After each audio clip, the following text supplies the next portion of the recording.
በህይወት የምንወጣው የምንወርደው የምንሰራው የምንለፋው የምንማረው በስተመጨረሻ ስኬታማ ሆነን ደስተኛ ለመሆን ነው።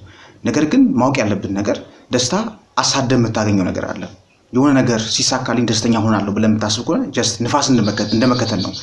ስለዚህ ግን በየቀኑ ደስተኛ ለመሆን ማዳበር ያለባችሁ ልማዶች አሉ። እነዚህ ነው የምናየው ዛሬ ማለት ነው። ደስተኛ ሰዎች በየቀኑ የሚያደርጓቸው 7 ልማዶች ነው። እነዚህ ነገሮች ስተገብሯቸው ደስታን የዕለት ተዕለት ልማዳችሁን የምታደርጉት ማለት ነው። ጀስት ሀቢት ነው የምታደርጉት ማለት ነው እንጂ የሆነ ነገር አቺቭ ካረኩኝ በኋላ ወይ የሆነ ነገር ካሳካው በኋላ ከተመረኩኝ በኋላ ደስተኛ ሆናለሁ ብላችሁ የምታስቡ ከሆነ ደስተኛ ትሆናላችሁ። የሆነ ነገር አቺቭ ካረጋችሁ በኋላ ደስተኛ ትሆናላችሁ። ምንም ጥያቄ የለውም። ግን ያ ደስታ ጊዜያዊ ነው የሚለው ቴምፖራሪ ነው የሚለው ማለት ነው። ከዛ እንደገና ሌላ ነገር አቺቭ ማድረግ አለብኝ ወይም የሆነ ነገር ሳገኝ፣ ምክንያቱም የሰው ልጅ ምኞት የሚያልቅ ስላልሆነ ማለት ነው። የሆነ ነገር ሳገኝ ደስታለሁ ብለህ የምታስብ ከሆነ ትደሰታለህ። ከዛ ግን እንደገና ሌላ ነገር ታስባለህ ወይም ትመኛለህ ማለት ነው። ስለዚህ ዛሬ የምናያቸው 7 ልማዶች ወይም ደግሞ ጸባዮች ናቸው ማለት ነው። ደስታን በየቀኑ ኤክስፒሪየንስ እንድታደርጉ ወይም ደግሞ በየቀኑ እንድትለማመዱ የሚያደርጓችሁ 7 ጸባዮች ናቸው። እነዚህ ደስተኛ ሰዎች ወይም ደስተኛ የሚባሉ ሰዎች የሚያደርጓቸው ነገሮች ናቸው። ሰላም፣ እንዴት ናችሁ? ለዚህ ቻናል አዲስ ናችሁ ሰብስክራይብ በማድረግና የደወል ምልክቱን በመጫን ጆይን ማድረግ አትርሱ። ቪዲዮ ደግሞ አልጎሪዝሙ ለብዙ ሰዎች እንዲለቀው ላይክ በማድረግ እንጀምራለን። ቀጥታ ደስተኛ ለመሆን ወይም ደስተኛ ሰዎች የሚያደርጓቸውን 7 ጸባዮች ወይም ደግሞ 7 ልማዶች ወደ እነሱ እንሂድ። የመጀመሪያው ምንድነው? አዲስ ነገር መሞከር ነው። ህይወት ሰልችታኛለች፣ ህይወት ተደጋጋሚ ሆና አስጠልታኛለች ብላችሁ የምታስቡ ካላችሁ ለእናንተ ነው የሚሆነው ማለት ነው። አዲስ ነገር መሞከር ጀስት ለምሳሌ ተመሳሳይ ስራ ነው የምሰራው። ጠዋት እወጣለሁኝ፣ ወደ ስራ ሄዳለሁኝ፣ ሁሉ ጊዜ ያንን እደጋገመዋለሁኝ። ተመሳሳይ ነው፣ ስራ ቦታ ሄዳለሁኝ፣ ይመሻል እመጣለሁኝ። ወይም ደግሞ ተማሪም ሆናችሁ ጀስት ጠዋት ሄዳለሁኝ፣ እማራለሁኝ፣ እመለሳለሁኝ። ህይወት እንደዚህ ተደጋጋሚ ሆና አሰልችታኛለች እና ምንም አዲስ ነገር የለም ህይወቴ ላይ የምትሉ ካላችሁ ስለዚህ ደስታን ለመፍጠር ማድረግ ያለባችሁ አንደኛው ነገር ምንድነው? አዲስ ነገር መሞከር ነው ማለት ነው። አዲስ ነገር መሞከር ሲባል ለምሳሌ አዳዲስ ልማዶችን ኤክስፒሪየንስ ማድረግ፣ ለምሳሌ ስፖርት መጀመር፣ ጂም መጀመር ሊሆን ይችላል።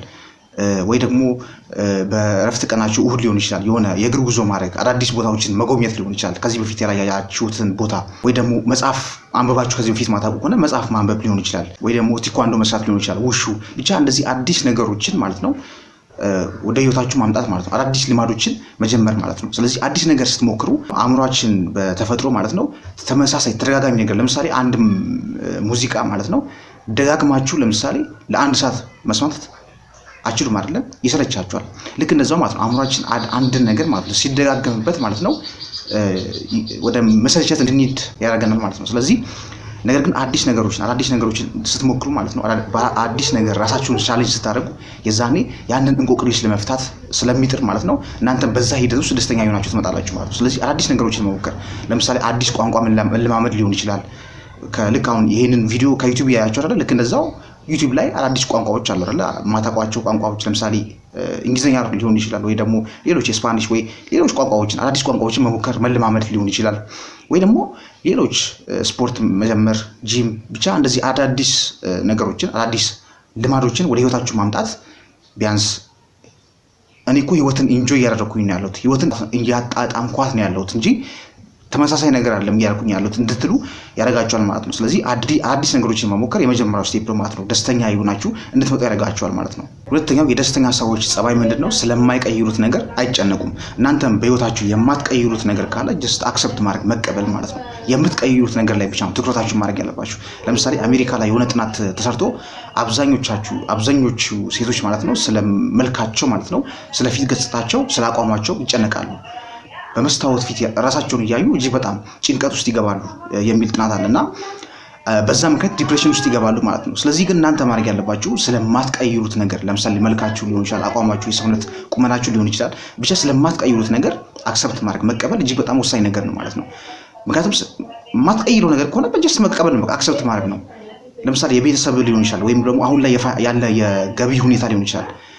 አክሰፕት ማድረግ ማለት የማትቀይራቸው ነገሮች ማለት ነው። የማትቀይራቸው ነገሮች አክሰፕት ወይም ደግሞ ስትቀበል የምትቀይሩ ነገር ላይ ብቻ ትኩረት እንድታደርግ ያደርጋል ማለት ነው። ስለዚህ ቤተሰቦችን ተቀበል፣ በቃ የማትቀይራቸው ናቸው። መልክህን፣ አቋምህን፣ ቁመናን፣ እያንዳንዱ የማትቀይራቸው ነገሮች ተቀበላቸው። የምትቀይሩ ነገር ላይ ትኩረትህን በዛ ነገር ላይ ያድርግ ማለት ነው። ስለዚህ የማትቀይረው ነገር ላይ ስትቀበለው የምትቀይረው ነገር ላይ ብቻ ከሆነ ትኩረት የዛኔ ማለት ነው ደስተኛ እየሆንክ ትመጣለህ ማለት ነው። ሶስተኛው ምንድነው? ራስ ላይ መስራት ማለት ነው። መጽሐፍ ቅዱስ ላይም የሚለው ምንድነው? ባልንጀራን እንደ ራስህ አድርገህ ውደድ ነው የሚለው አይደል? ባልንጀራህን ለመውደድ መጀመሪያ ራስን መውደድ ይቀድማል ማለት ነው። ስለዚህ እንደዚህ ደስተኛ የሚባሉ ሰዎች ሌላኛው ልማዳቸው ምንድነው? ራሳቸው ላይ የሚሰሩ ሰዎች ናቸው። አብዛኞቻችን ግን የምናተኩረው ማለት ነው የምንወዳቸውን ሰዎች እንዴት እናስደስታቸው፣ ቤተሰቦቼን ምን አድርጌ ልድረስላቸው፣ እንዴት ላስደስታቸው፣ የምንወዳቸውን ሰዎች እንዴት ማስደሰት እንዳለብን ነው የምናስበው እንጂ ነገር ግን ራሳችን ላይ ስለመስራት ራሳችን ላይ ኢንቨስት ስለማድረግ ብዙም አናስብ ማለት ነው። ነገር ግን አንተ ትኩረት ማለት ነው ራስ ላይ ከሆነ ራስ ላይ መስራት ከሆነ ራስ ላይ ኢንቨስት ማድረግ ከሆነ ማለት ነው ለነዛ ለምትወዳቸው ሰዎች መትረፍ አይቀርም ማለት ነው። ነገር ግን ሰዎችን ለማስደሰት ከሆነ ያንተ ጥረት ማለት ነው እንዴት አድርጌ የምወዳቸው ሰዎች እንዴት አድርጌ ላስደስታቸው ምትል ከሆነ ማለት ነው ሰዎችን የምታስቀድም ከሆነ ማለት ነው መጨረሻ ላይ ለነሱም አትሆንም ለራስም አትሆንም ማለት ነው። ነገር ግን ቅድሚያ መስጠት ያለብን ማለት ነው ራስ ላይ ነው ማለት ነው። ስለዚህ ደስተኛ ሰዎች ምን ያደርጋሉ ማለት ነው? ለራሳቸው ቅድሚያ ይሰጣሉ ማለት ነው። ራሳቸው ላይ ይሰራሉ ማለት ነው። ምን መማር እንዳለባቸው ምን መስራት እንዳለባቸው በጣም የሚያስቡ ሰዎች ናቸው ማለት ነው። አብዝተው ያስባሉ ማለት ነው። ስለዚህ አንተም እንደዛ የምታደርግ ከሆነ ምን መስራት እንዳለብህ ምን ማር እንዳለብህ ምን አይነት ቢዝነስ ላይ መሳተፍ እንዳለብህ ስለዚህ ራስ ላይ አብዝተህ የምታተኩር ከሆነ ማለት ነው ትኩረትህ ራስ ላይ ከሆነ ራስ ላይ የምትሰራ ከሆነ ኢንቨስት ራስ ላይ የምታደርግ ከሆነ በስተመጨረሻ ሲሳካልህ እኮ ለምትወዳቸው ሰዎችም መትረፍ አይቀርም ማለት ነው። ስለዚህ ደስተኛ መሆን ከፈለግ በጭራሽ ሰዎችን ለማስደሰት አትሞክር ማለት ነው። በቅድሚያ ራስ ላይ አተኩር፣ ራስ ላይ ስራ። አራተኛው የደስተኛ የሚባሉ ሰዎች ልማዳቸው ምንድነው? ምርጥ ጓደኞች አሏቸው ይባላል። ብዙ ጊዜ ምንድነው ሴቶች ከወንዶች ይልቅ ደስተኛ ናቸው። ፕላስ ደግሞ በህይወት ረጅም እድሜ ይኖራሉ። ለምንድነው ተብሎ ሲጠየቅ ምንድነው ሴቶች የሚሰማቸውን ኢሞሽን ማለት ነው ስሜታቸው ማለት ነው ይናገራሉ። ለጓደኞቻቸው ሊሆን ይችላል ለቤተሰቦቻቸው ማለት ነው ይናገራሉ። ወንዶች ግን ማለት ነው የሚሰማቸውን ስሜት አፍነው ያስቀራሉ ማለት ነው። ያ ደግሞ ውስጣቸውን ያቆስለዋል ማለት ነው። ስለዚህ በዚህ ምክንያት ማለት ነው የልብ ህመም ሊሆን ይችላል። ብዙ ጊዜ የልብ ህመምተኞች እንደውም ወንዶች ናቸው ከሴቶች ይልቅ ማለት ነው። ስለዚህ በዚህ ምክንያት ማለት ነው ወንዶች ከሴቶች አቨሬጅ ማለት ነው በእንደዚህ አይነት በሽታ የመያዝ እድል ይኖራቸዋል ማለት ነው። ስለዚህ ደስተኛ ለመሆን የግዴታ ብዙ ጓደኛ እኮ በዙሪያችሁ ሊኖር ይገባል ማለት አይደለም። ነገር ግን አንድ ጓደኛ እንኳን ኖሯችሁ ማለት ነው ብሶታችሁን የውስጣችሁን ስሜት ማለት ነው የሚረዳ አንድ ጓደኛ ካላችሁ ጀስት ለሱ ሐሳባችሁን መናገር ሊሆን ይችላል ማለት ነው። ለምሳሌ ብዙ ጊዜ ያስባችሁ ከሆነ የሆነ ከብድ የሚለን ድክም የሚለን ነገር ሊኖር ይችላልና ለአንድ ለሚወደን ጓደኛ ወይም ደግሞ ቤስት ፍሬንዳችን ማለት ነው ያን ነገር ስንናገረው የሆነ የመቅለል ማለት ነው ቅልል የማለት ስሜት ይሰማናል ማለት ነው። ስለዚህ እናንተም ማለት ነው ምርጥ ጓደኛ ካላችሁ በዙሪያችሁ ማለት ነው እና የሆነ ነገር ሲሰማችሁ ወይም ደግሞ የሆነ ከባድ የሆነ ስሜት ሲሰማችሁ ጀስት ሼር የምታደርጉት ማለት ነው የውስጣችሁን ሼር የምታደርጉት ጓደኛ ካላችሁ ደስተኛ ሰዎች ሆናችሁ ትመጣላችሁ ማለት ነው። የሆነ ከባድ የሆነ ስሜት ሲሰማችሁ የዛኔ ታወሩታላችሁ፣ የዛኔ እረፍት ስሜት ይሰማችኋል ማለት ነው። ስለዚህ ራሳችሁን በምርጥ ጓደኞች መክበብ ይኖርባችኋል ማለት ነው። ስለዚህ ምርጥ የምትሉት ጓደኛ ካላችሁ እና የሆነ አንዳንዴ ከባድ የሆኑ ስሜቶች ሲሰማችሁ ለሱ ሼር ብታደርጉት ማለት ነው። ቴራፒ የሚሰራው እኮ በዚህ መልኩ ነው፣ ሌላ ምንም አይደለም። ቴራፒስቱ ጋር ስትሄዱ ማለት ነው የሚሰማችሁን ስሜት እንድትናገሩ እሱ ቁጭ ብሎ ያዳምጣችኋል። ስለዚህ እናንተ ደግሞ ስሜታችሁን ትናገራላችሁ ማለት ነው። ልክ እነዛው ማለት ነው ምርጥ ጓደኛ የምትሉት ካላችሁ እና ስሜታችሁን የሚረዳ ማለት ነው የሚያዳምጣችሁ ጓደኛ ካላችሁ ደስተኛ ሆናችሁ ትመጣላችሁ ማለት ነው። አምስተኛው የደስተኛ ሰዎች ልማድ ምንድነው? የህይወት ዓላማን ማወቅ ማለት ነው። የህይወት ዓላማን ማወቅ ሲባል ለምሳሌ ሊዮኔል ሜሲ በአንድ ኢንተርቪው ላይ ምን ይላል? እኔ ኳስ ሳልጫወት የቀረቡባቸው ቀናቶች እጅግ በጣም ጥቂት ቀናቶች ናቸው፣ 3 ወይም 4 ቢሆኑ ነው። እሱም ከባድ ህመም ገጥሞኝ ወይ አያቴ ሞቶ ወይ ደግሞ እንደዚህ ከባድ የሆኑ ኬዞች ገጥሞኝ ነው እንጂ አብዛኛውን ህይወቴን ያሳለፍኩት ኳስ በመጫወት ነው ይላል። ስለዚህ ምንድነው የህይወት ዓላማችሁን ስታውቁ ማለት ነው የእናንተ ደስታችሁን ከዛ ዓላማችሁ ጋር ይገናኛል ማለት ነው። ማለት የሆነ ነገር ለምሳሌ አሁን ያ ሊዮኔል ሜሲ ማለት ነው መጨረሻ ላይ ዋንጫ ሲያገኝ አይደለም ደስተኛ የሚሆነው፣ በቃ ጀስት በየቀኑ ኳስ ሲጫወት ማለት ነው ደስተኛ ይሆናል ማለት ነው፣ ዓላማውን ስላወቀ ማለት ነው። ልክ እንደዛ እናንተም ዓላማችሁን ስታውቁ ማለት ነው በየቀኑ ያንን ነገር ስታደርጉ ደስተኛ ትሆናላችሁ ማለት ነው።